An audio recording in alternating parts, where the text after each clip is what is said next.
Bueno.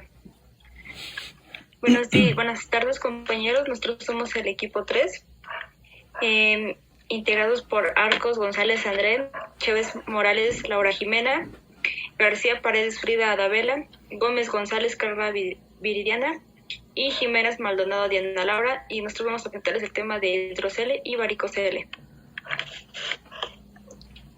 Vamos a empezar por hidrocele. Comenzamos con la definición, que el hidrocele se va a definir como una colección de líquido entre la capa visceral y parietal de la túnica vaginalis. Aquí vamos a tener que en la variedad no comunicante, esta se va a definir como aquella que no se comunica con la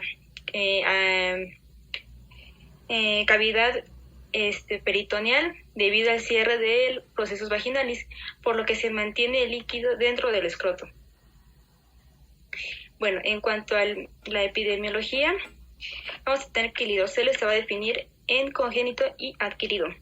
En cuanto al congénito, este va a ocurrir en un 6% entre los recién nacidos a término, y la situación va a aumentar cuando el producto va a ser pretérmino.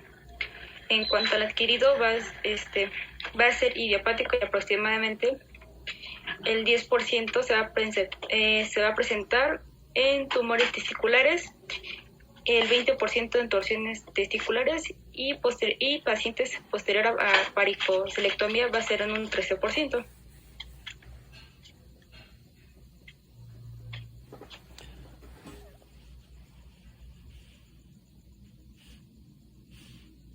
La siguiente, por favor. No. La siguiente. Vamos a pasar con lo que es la fisiopatología. Primero, pues hay que recordar, como ya nos comentaron, que el hidrocele pues va a ser una acumulación excesiva o pues una colección anormal de líquido. En este caso va a ser seroso entre lo que es la capa visceral y la parietal de la túnica vaginal. Hay que recordar que esta túnica vaginal es como tal pues un espacio virtual que va a rodear a los testículos. Y ahora, para entrar ya en la fisiopatología, hay que mencionar que este hidrocele puede ser congénito o adquirido. En cuanto al congénito, pues este se va a atribuir a la acumulación de líquido en la túnica vaginal a través de la persistencia del conducto peritoneo vaginal, por lo cual pues va a permitir que pase como tal el líquido al espacio escrotal a través de la comunicación que va a quedar. En cuanto al adquirido, pues el factor responsable va a ser un desequilibrio entre lo que es la capacidad de secreción y la reabsorción de las capas tanto visceral como parietal de la túnica vaginal. Aquí vamos a ver que la causa, pues principalmente se dice que es idiopática. Sin embargo, pues también se puede dar secundario a ciertos procesos inflamatorios, como pueden ser torsiones testiculares, algún trauma o incluso algún tumor. También se menciona que causas secundarias que nos pueden provocar varicocele, pues también pueden ser procesos como una orquitis o una epididimitis. La siguiente, por favor. Ahora, hay que hacer como un breve recordatorio acerca de que en el primer trimestre del embarazo, pues tanto el testículo como el epidídimo fetal van a atravesar como tal lo que es el trayecto inguinal para llegar al escroto. Y también para esto es importante pues mencionar que el conducto peritoneo vaginal pues es el que se debe de cerrar correctamente para que se forme como tal la túnica vaginal del testículo, que en este caso pues nuestra fisiopatología se va a basar en gran parte en esta túnica vaginal. Ahora, hay que mencionar que la bolsa escrotal se va a componer en 6 capas, que si nosotros la mencionamos de la más externa a la más interna, primero vamos a empezar con lo que es la piel, después sigue el músculo dartos, después va lo que es la fascia espermática externa, el músculo cremaster y la fascia espermática interna, y pues la más interna va a ser la túnica vaginal. En este caso, esa túnica vaginal es la que va a ser la encargada de producir el líquido y este va a ser reabsorbido. Esta reabsorción se va a dar de una forma rápida y constante gracias a que el cordón espermático cuenta con un amplio sistema venoso y linfático, entonces va a permitir que pase de una forma, pues, que se absorba de una manera adecuada y constante. Vamos a ver que nuestra fisiopatología pues principalmente va a estar basada en lo que es un desequilibrio entre lo que es la secreción y la reabsorción de este líquido. Van a haber diferentes causas o van a existir diferentes causas que nos pueden causar ya sea el aumento o la disminución de este líquido. Ahora, vamos a ver que en cuanto al aumento, va a ser en este caso aumento de la producción de líquido y en estos casos se puede atribuir a la existencia ya sea de una infección o algún traumatismo. En el caso de que exista una disminución en lo que es la reabsorción del líquido, pues se dice que la causa es de origen idiopático. Y pues como ya les mencioné al principio, en los lactantes pues el origen suele ser congénito y pues se va a deber a lo que es el cierre tardío del conducto peritoneo vaginal. Y en general pues esta es como la fisiopatología del hidrocele. La siguiente, por favor. La que sigue, por favor. Continuamos con el cuadro clínico. Aquí es importante destacar que el interrogatorio y la exploración física son fundamentales para establecer la presencia de hidrocele, ya que si se realiza de manera correcta, podemos determinar características de este. Por ejemplo, el paciente nos va a referir que se presentó un aumento del volumen escrotal. Este es de tipo no doloroso, irreductible, además de que su crecimiento es simétrico y lento. Puede referir también molestias debido al peso del escroto que se encuentra hinchado en el momento, como lo refiere el paciente, y puede presentarse más intenso al aumentar su tamaño. Es importante que destaquemos que el diagnóstico se establece con la transiluminación del escroto, que en este caso será positiva, y es importante que al momento de realizar esta transiluminación, la luz atraviese por completo la lesión y si hay alguna duda o el testículo no se logra palpar, se debe de evaluar con ecografía y así confirmar un diagnóstico que más adelante se los van a mencionar. Además, también es importante destacar su variabilidad circadiana, ya que el aumento de este volumen escrotal se va a encontrar aún más aumentado en horas de la noche. Esto es debido a la fuerza de gravedad y a la actividad física que realizó el paciente durante el día y se va a encontrar disminuido por las mañanas después del reposo nocturno. Esto es debido a la permeabilidad del proceso vaginal. La que sigue, por favor.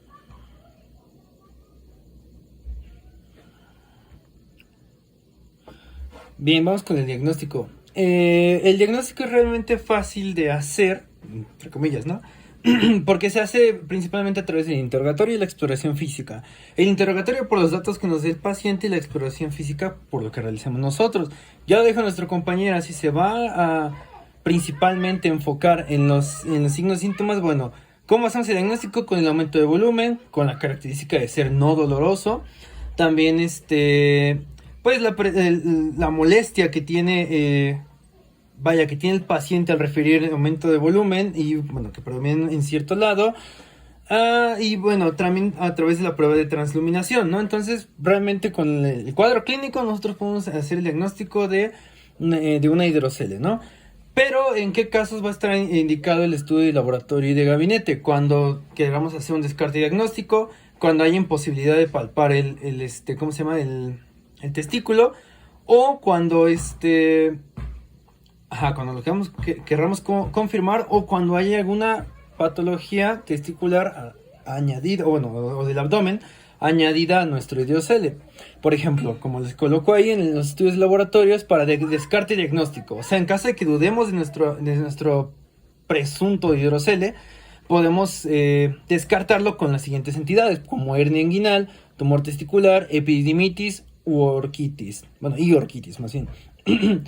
Con estudios de gabinete, esos nos van a ayudar a sustentar el diagnóstico en caso de que tengamos duda. Recuerden, el diagnóstico es realmente fácil, pero en caso de que haya duda, que haya otra patología, bueno, vamos a hacer estudios de laboratorio y de gabinete. La siguiente, por favor. Ok, dentro de los de gabinete que vamos a utilizar principalmente el ultrasonido. ¿Para qué? Pues está indicado cuando no seamos capaces de palpar el testículo ni de delimitar el hidrocele, ¿no? ¿Qué evalúa? Bueno, el tamaño y las características de dicho hidrocele y cómo se observa como un área anecoica y ecoluciente que rodea al testículo, como lo podemos ver en la imagen de la derecha. Y bueno, el otro estudio que es de utilidad es el ultrasonido Doppler, ¿no? A diferencia del anterior, provee información acerca del flujo testicular, ¿no? También nos menciona si hay torsiones testiculares y también por ejemplo, nos ayuda a ver otras entidades como la epididimitis. Ajá. El flujo va a estar aumentado en dicha y en dicha epididimitis y va a estar disminuido en una torsión testicular, ¿no? Por ejemplo. Entonces, recuerden, el ultrasonido es para, más bien, de manera general, los estudios de gabinete para encontrar otras patologías, para descartarlas o para confirmar nuestra hidrocele, ¿no? La siguiente, por favor.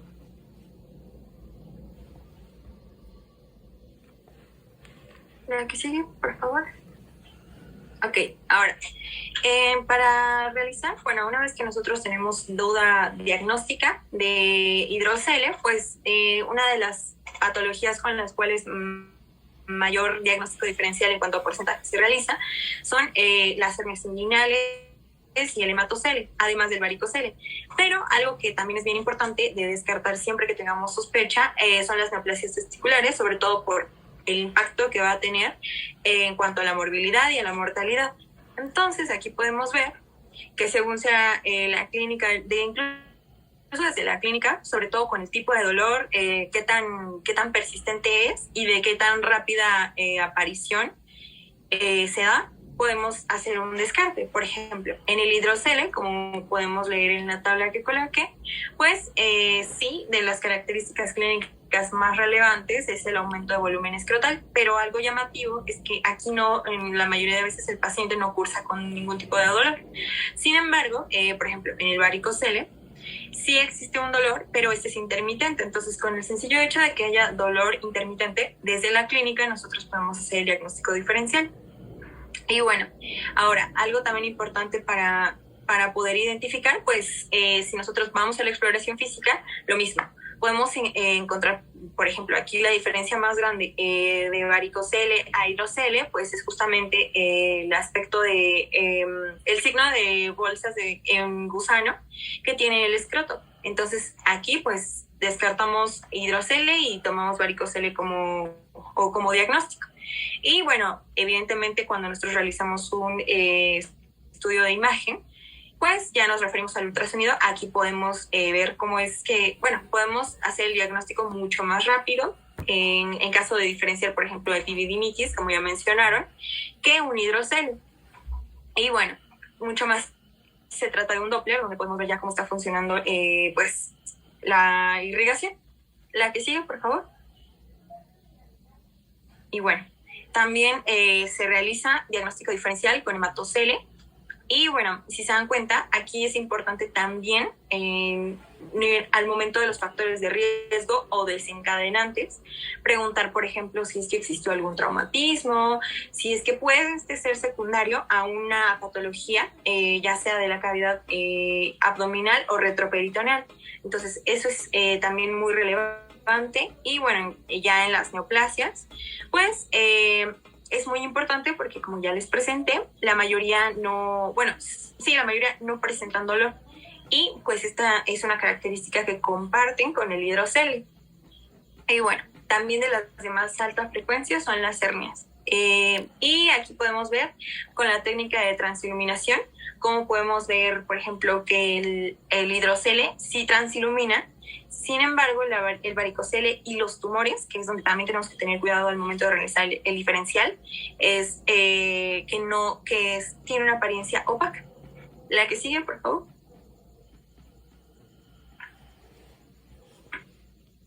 Vamos a continuar con el tratamiento. Que bueno, para el tratamiento del hidrocele En caso de que exista un hidrocele con un volumen mínimo de líquido escrotal, normalmente se van a presentar asintomáticos, por lo cual no se va a requerir de ningún tratamiento. Mientras tanto, vamos a tener otros casos de hidrocele donde sí vamos a requerir un tratamiento quirúrgico. Y bueno, los siguientes casos en los que podemos requerir un tratamiento quirúrgico son el hidrocele con gran tamaño, el hidrocele doloroso, el hidrocele que dificulta la marcha o la postura, el hidrocele que interfiere con actividades cotidianas, labores deportivas o sexuales, hidrocele infectado o hidrocele septado. Y bueno, este tratamiento quirúrgico lo vamos a llamar hidrocelectomía y se van a aplicar diferentes técnicas en esta hidrocelectomía. Una de estas técnicas van a ser la técnica de Andrews. Esta técnica se va a caracterizar por acceder por vía escrotal a la túnica vaginal y se va a realizar una disección y resección de la misma. Esta se va a utilizar principalmente en hidroceles de larga evolución y con paredes gruesas.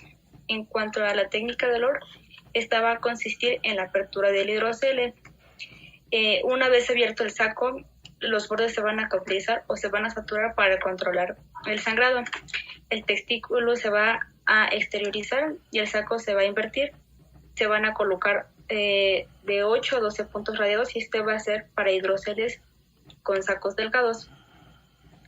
Mientras que la técnica de Hauline va a ser, o de cuello de botella, va a ser un método útil para sacos de hidroceles grandes, delgados y holgados. Y esta va a consistir en la recepción del saco de forma descrita y se va a dejar un margen amplio entre el borde del saco, el testículo y el epidídimo. Van a existir otros tratamientos. Uno va a ser el tratamiento por endoscopio. Aquí se va a realizar una incisión transversal de 1.5 centímetros en el tercio inferior del escroto. Posterior a esto se va a disecar la túnica vaginales y se va a abrir el saco del hidrocele para que podamos aspirar el líquido. Posteriormente se va a reinsertar un resectoscopio y un electrodo para coagular las superficies de la túnica vaginalis. Y por último, la escleroterapia, que va a consistir en realizar una aspiración de líquido de hidrocele, una instilación posterior a una instilación de anestesia local y seguido por una instilación de un líquido esclerosante. Bueno, respecto a las complicaciones, la siguiente, por favor. Vamos a ver que estas se van a relacionar principalmente con lo que son los procesos quirúrgicos. En los pacientes pediátricos, principalmente las complicaciones van a ser tardías y se relacionan con lo que es la hidrocelectomía. Aquí la incidencia de esas complicaciones se va a dar del 2 al 3% y dentro de estas se encuentran ya sea la reducción del tamaño testicular o la atrofia testicular.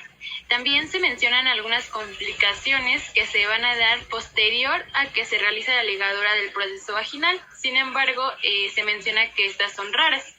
Estas las podemos dividir en tempranas y en tardías. Dentro de las tempranas, pues vamos a ver que puede haber un edema local, la infección de la herida o incluso la presencia de un hematoma. Y respecto a las tardías, pues estas van a ser o van a incluir las que están relacionadas principalmente con problemas de tipo intraoperatorio que no se identificaron. Y dentro de estas pues se encuentran el hidrocele recurrente, en que puede existir un desplazamiento iatrogénico hacia arriba de los testículos. Se puede incluso lesionar el conducto deferente o puede existir pues la atrofia testicular. La siguiente, por favor.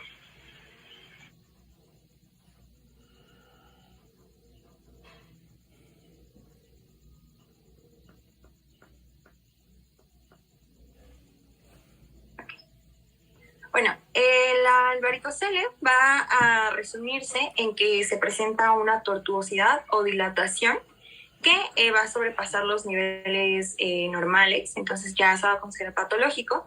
Cuando tenemos tenemos las venas testiculares, que generalmente, cuando forman el plexo pampiniforme, aquí es donde se concentra la mayor cantidad de tortuosidad y de dilatación por aumento de la presión. Y esta va a ocurrir a nivel del conducto espermático, y como ya les dije, se va a dar por aumento de la presión porque ocurre un reflujo. La que sigue, por favor.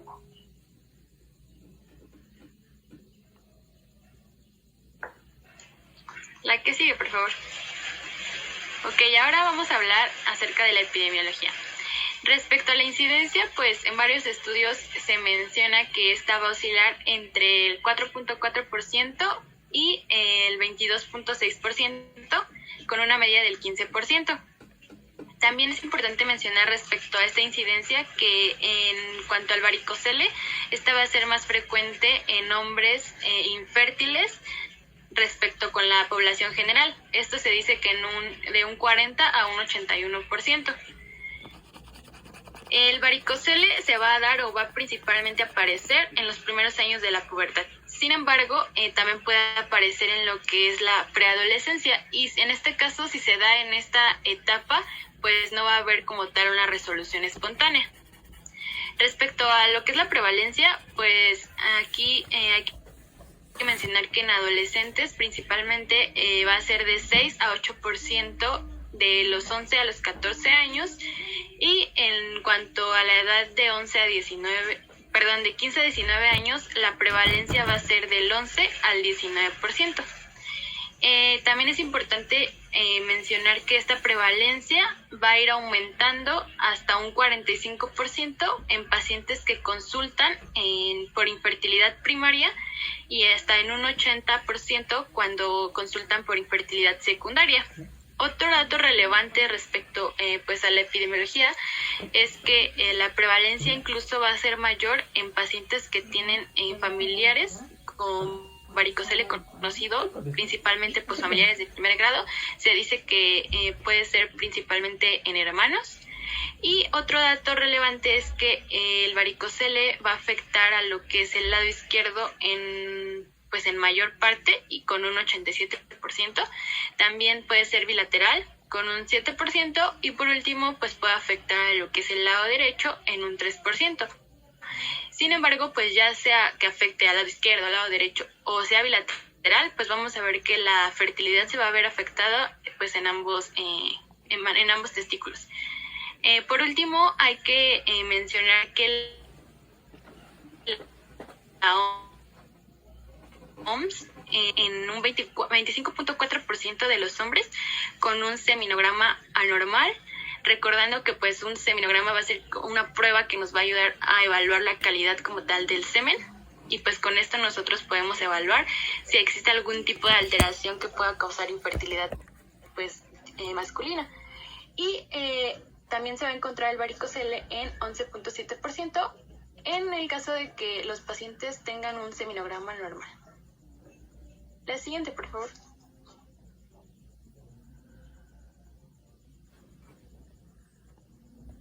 La que sigue, por favor. Bueno, continuamos con la etiología. En general existen varias teorías para explicar la etiología del varicocele. Sobre todo están más dirigidas hacia la producción del varicocele izquierdo, que es el más frecuente, como ya nos dijo mi compañera.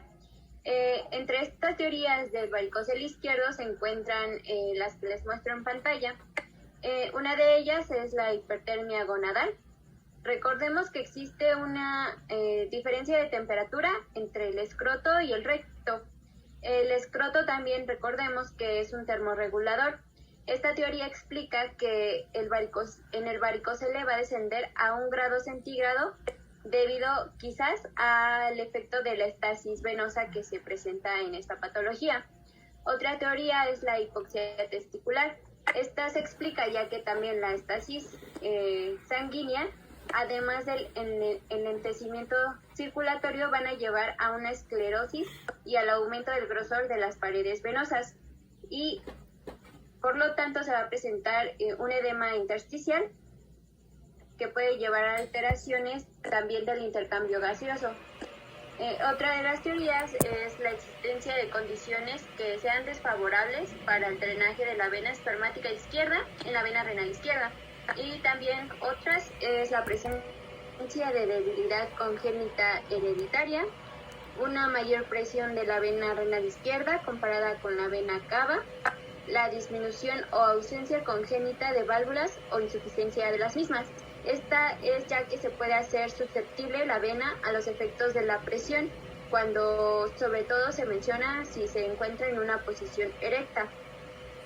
El reflujo de metabolitos tóxicos renales o suprarrenales, una disfunción endocrina en el eje hipotálamo-hipófisis, sus cofactores y también con gonadotoxinas, disfunción epididimaria, defectos en el desarrollo del músculo cremastérico y atonía congénita del escroto, la elevación de la presión hidrostática.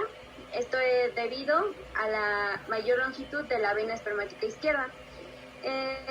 Como vemos, hay muchas teorías que se mencionan respecto a la presencia del varicocele izquierdo. Más adelante les hablaré de la que se menciona que es la más actual y que es la que ya en general engloba todo. La que sigue, por favor.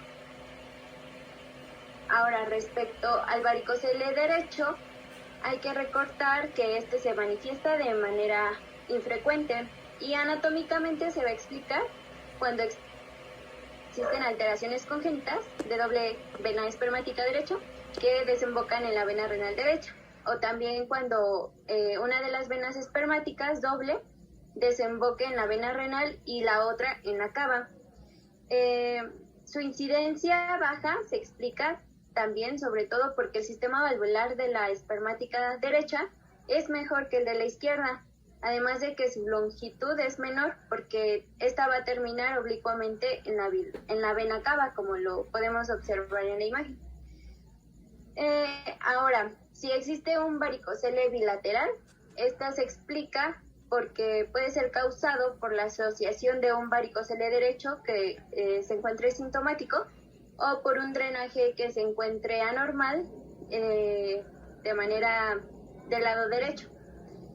También la posición erecta del hombre podría causar un incremento en la presión del sistema venoso testicular y como consecuencia de esto existe la distensión y la dilatación venosa.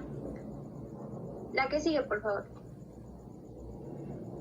Existen otros factores que aportan datos de diferentes aspectos que se encuentran involucrados en la etiología, pero algunas de estas teorías también ya han sido descartadas porque no se ha demostrado de manera concluyente su mecanismo, como lo son las diferencias biomecánicas asociadas a la edad, la presencia de una hiperplasia endotelial, cambios morfológicos y estructurales de las capas musculares de los varicoceles y también un reflujo cremastérico o funicular como causa de un reflujo primario y también recurrencia del varicocele, que podría ser consecuencia esta última de un hiperflujo por la insuficiencia de la vena espermática y probablemente la obstrucción de la ilíaca izquierda. Como les mencionaba antes, actualmente la teoría que se acepta más y que prácticamente también engloba en general las demás teorías, esta se basa en que el proceso va a constar de un hiperflujo sanguíneo gonadal y esta va a dar la presencia de la dilatación venosa, esta a través de factores mitrogénicos y vasoactivos locales. Esto va a aumentar el influjo sanguíneo arterial al testículo. Esto último, a su vez, también va a condicionar una alteración en el mecanismo de intercambio de la temperatura, esta de manera de contracorriente, y esto va a traer en consecuencia una hipertermia intratesticular, una mayor presión hidrostática del espacio intersticial testicular y una menor concentración de testosterona intratesticular, que esta se debería a un mayor lavado de la hormona desde el testículo, o bien también podría ser secundaria a una disfunción de las células de Leydig y esta debido a su respuesta al estímulo de la luteinizante. La que sigue, por favor. Bien, ahora vamos a ver realmente la fisiopatología, ¿no? O sea, lo que ocurre.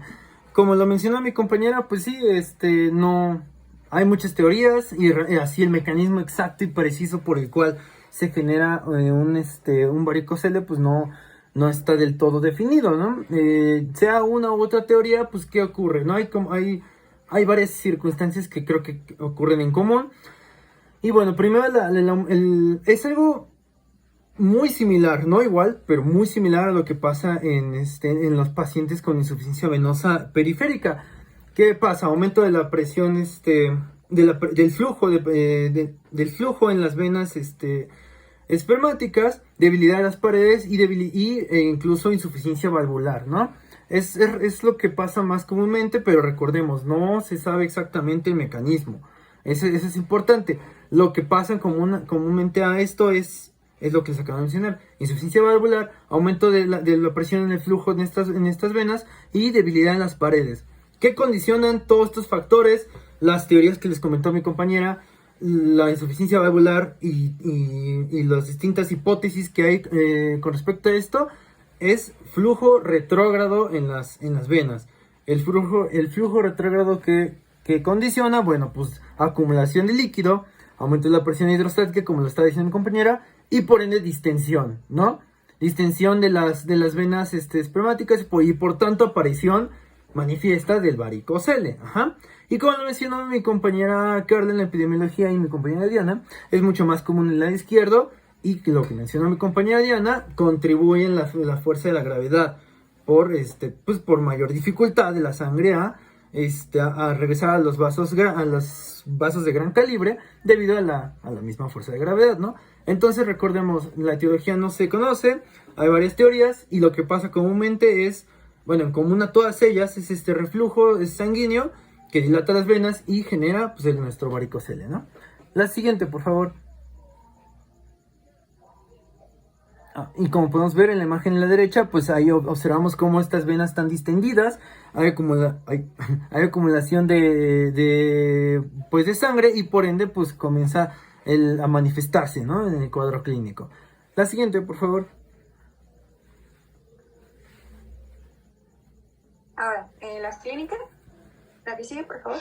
Bueno, aquí durante el momento de que nuestro paciente acude con este probable cuadro clínico, pues nosotros tenemos que ver dentro de la historia clínica cuáles son los factores que son predisponentes.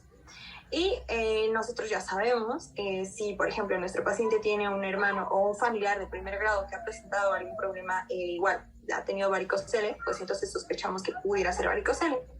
Tenemos que preguntar acerca de su historia reproductiva y realizar el examen físico, claramente. Lo que aquí nos interesa del examen físico es hacer una medición de volumen testicular, y pues esto lo vamos a realizar idealmente con el orquidómetro.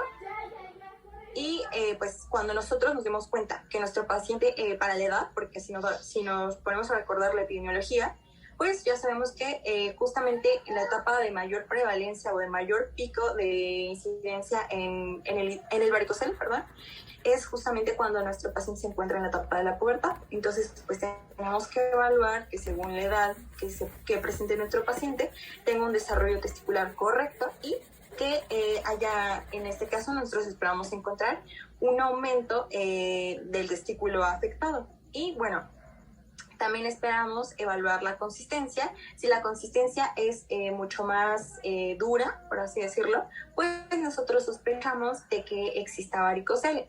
Ahora, algo bien importante también aquí es que la exploración debe llevarse a cabo con una adecuada técnica y nuestro paciente se tiene que encontrar de pie o en decúbito para poder lograr una exploración correcta. Y debe ser decúbito supino. La que sigue, por favor.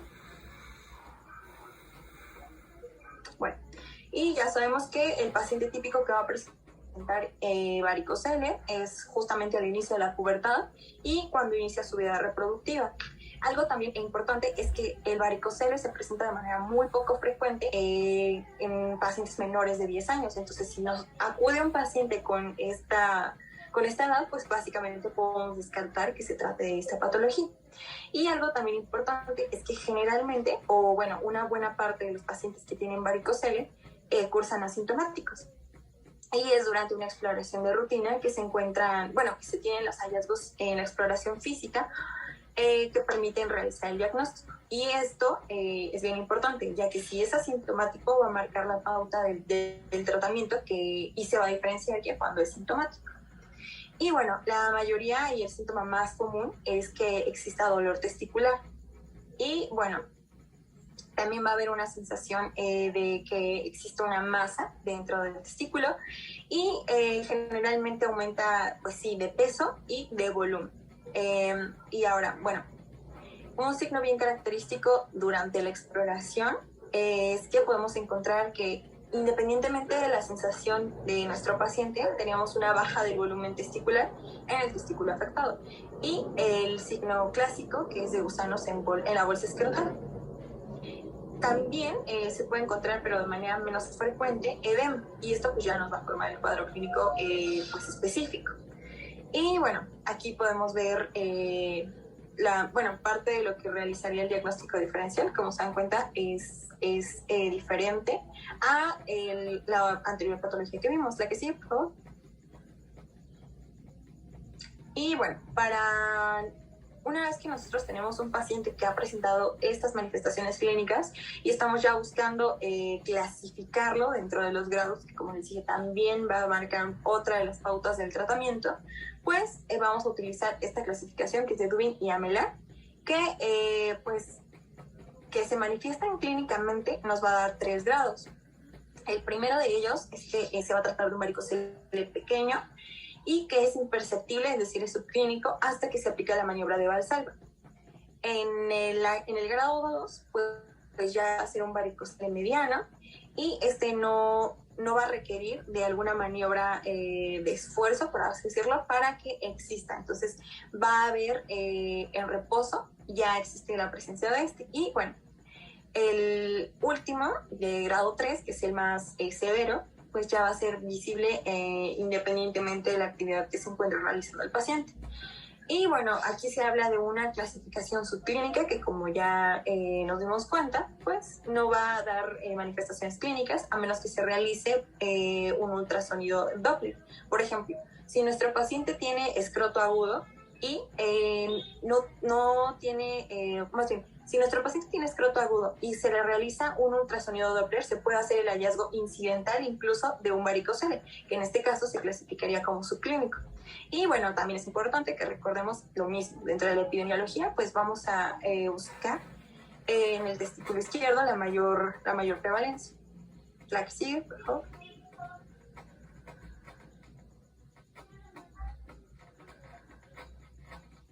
Bueno, vamos a continuar con el diagnóstico. El diagnóstico se va a realizar en base a un examen clínico y bueno, aquí se menciona que debe ser realizada una habitación cálida. El paciente debe estar de cúbito dorsal como de pie y se practica generalmente la maniobra de Valsalva y sin ella. Bueno, lo que se va a observar frecuentemente va a ser la disminución testicular y el aspecto como de gusanos en la bolsa escrotal, debiéndose y aquí podemos tener como un signo de confirmación, bueno, un signo para nosotros sospechar de ello.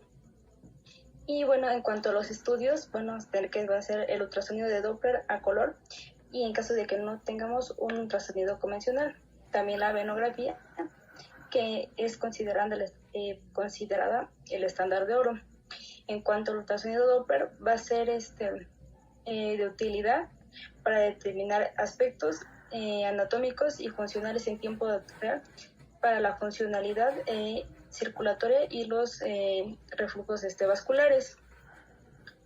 Y bueno, también el ultrasonido Doppler va a ser considerado que tiene una sensibilidad y una especificidad del 100%. Y bueno, aquí los hallazgos que nosotros podemos encontrar en estos ultrasonidos van a ser estructuras tubulares anecoicas tortuosas, la presencia de 2 o más venas en el plexo pampiforme y un diámetro de 2 a 3 milímetros con la maniobra de Valsalva o en la posición de pie. Y bueno, en cuanto a la venografía, debe de ser indicada, en casos especiales con fines para que se complemente el diagnóstico y para cuando se requiera hacer un plan quirúrgico o en caso de una recidiva del varicocele. Bueno, ahora vamos a pasar con el diagnóstico diferencial. La siguiente, por favor.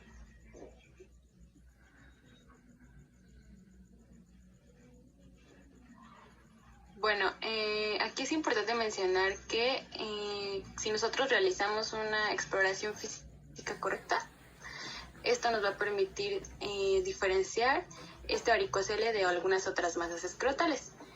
El diagnóstico diferencial, pues principalmente lo vamos a realizar con otras masas escrotales indoloras y aquí les coloqué como las principales patologías con las que nosotros podemos o debemos realizar diagnósticos diferenciales de varicocele. Pues en primer lugar está el hidrocele, también los tumores testiculares, la hernia inguinal y pues por último un espermatocele. La siguiente, por favor. Aquí en la siguiente les coloqué un cuadrito que nos marca como ciertas características que nosotros podemos evaluar para que nos demos una idea y empezamos a realizar como tal los diagnósticos diferenciales. Pues principalmente vamos a ver en el varicocele, pues como ya nos mencionaron, no hay dolor. La zona principalmente se dice que es superior testicular. Por ejemplo, igual la consistencia pues va a ser blanda, que ya nos habían mencionado que es este signo característico en bolsa de gusanos, y en este caso la transiluminación pues va a ser negativa, lo contrario al hidrocele, que en este caso esta es positiva. En el hidrocele pues si se dan cuenta también nos podemos llegar a confundir porque pues también es indoloro. La zona pues aquí va a ser peritesticular, pero a diferencia del varicocele, pues la consistencia va a ser, bueno, más bien va a ser igual dura, pero aquí la diferencia es que puede ser dura en el caso de que el hidrocele sea a tensión.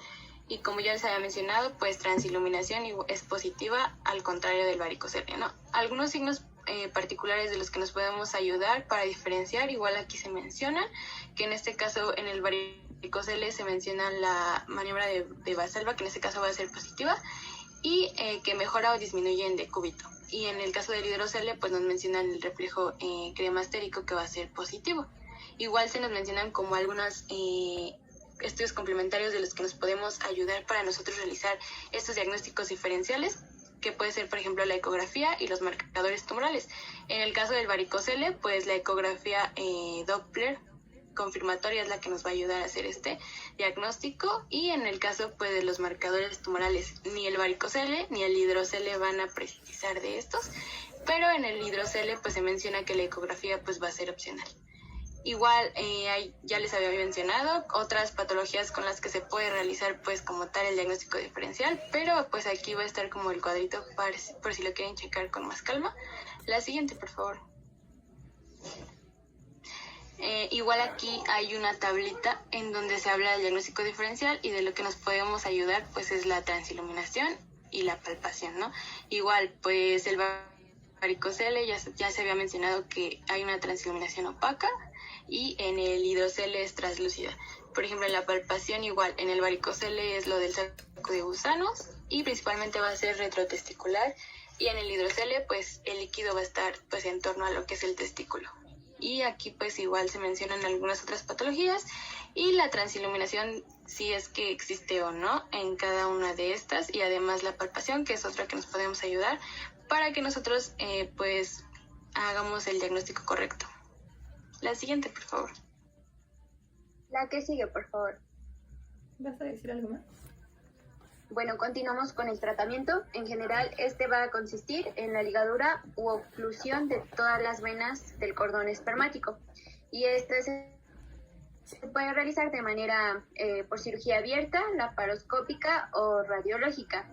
La cirugía abierta es el tratamiento más común y de fácil acceso.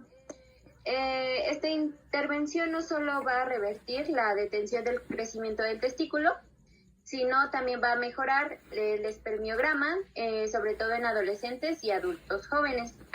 Existen indicaciones para el tratamiento. La guía de práctica clínica nos maneja lo siguiente: el varicocele que se encuentre sintomático, como es dolor, pesadez y edema testicular, una disminución del volumen testicular, varicocele grado 3, varicocele bilateral palpable, y adolescentes con varicocele y alteraciones de parámetros seminales. Para el abordaje en la cirugía hay diferentes técnicas quirúrgicas. Entre ellas está la varicocelectomía subinguinal, también llamada mamar. Esta se considera de elección por presentar menor dolor, una recuperación más rápida, y también va a permitir la preservación arterial, y también presenta menor tasa de recurrencia. El abordaje de esta se los manifiesto más adelante. La que sigue, por favor. Bueno, como les mencionaba, el abordaje de este se va a realizar debajo del anillo inguinal externo.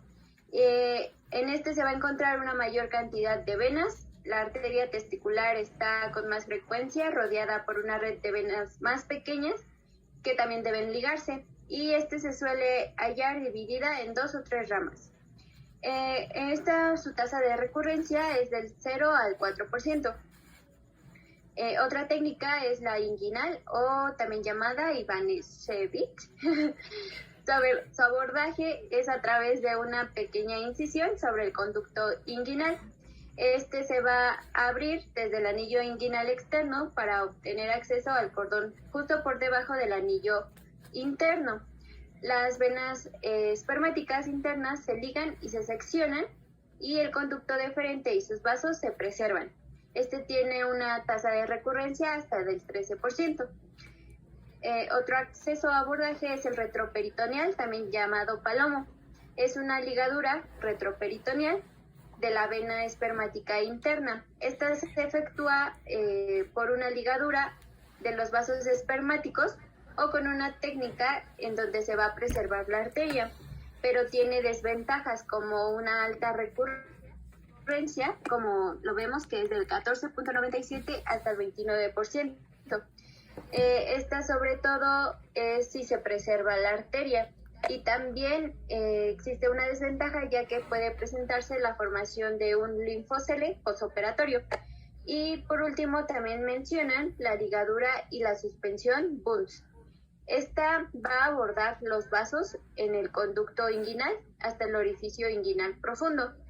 Después se va a ligar y seccionar las venas afectadas, y después se va a proceder a una suspensión de los vasos ocluidos, estos al plano musculoaponeurótico. La que sigue, por favor. Aquí también podemos observar el varicocele mediante la cirugía subinguinal. La siguiente imagen nos muestra una ligadura laparoscópica. Esta es más usada el dolor y la recuperación similares a las que les mencionaba de la reparación subinguinal. Lleva 2 veces más tiempo y tiene un costo superior a las demás técnicas que les mencionaba, y si se realiza de manera correcta puede ser una alternativa para una reparación de varicocele que se presenten bilaterales. La que sigue, por favor. Aquí también podemos observar la intervención laparoscópica de la vena espermática izquierda. La que sigue, por favor. Y bueno, también existe la embolización radiológica, que esta puede ser de primera elección si se cuenta con la estructura adecuada. Se considera sobre todo para un tratamiento de varicocele recurrente después de una cirugía abierta. La tasa de fracaso de esta intervención puede llegar hasta un 13%. Las técnicas que se realizan en la embolización se clasifican en anterógradas y retrógradas. La anterograda es a través del escroto en el plexo pampiniforme y la retrograda es un catéter colocado a través de la punción en la vena femoral. Estas van a implicar el acceso, sobre todo, en su mayoría transfemoral, a la vena espermática. Y esta va a tener el uso de balones espirales para producir una oclusión venosa. Y como podemos observar en el video, si le das clic, por favor.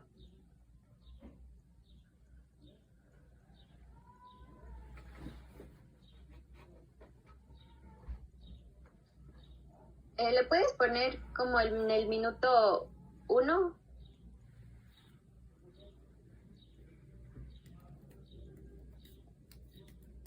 No, bueno, en el minuto 1 le paras. Bueno, podemos aquí observar que va a ser una intervención, sobre todo por la vena femoral.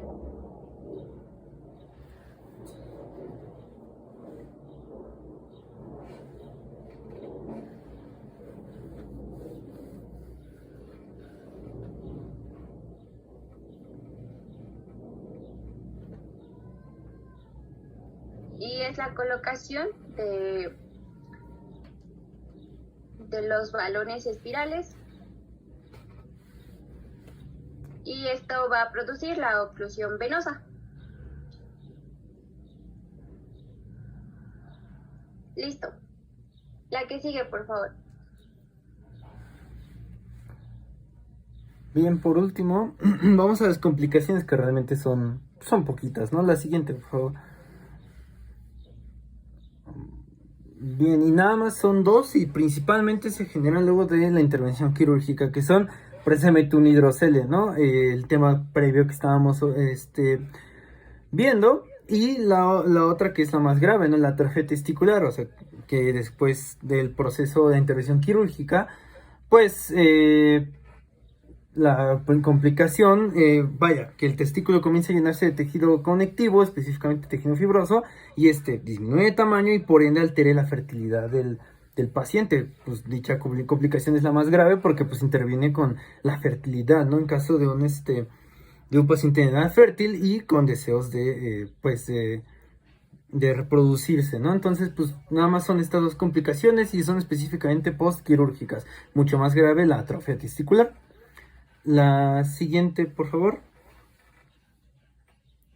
Y eso sería todo. Muchas gracias.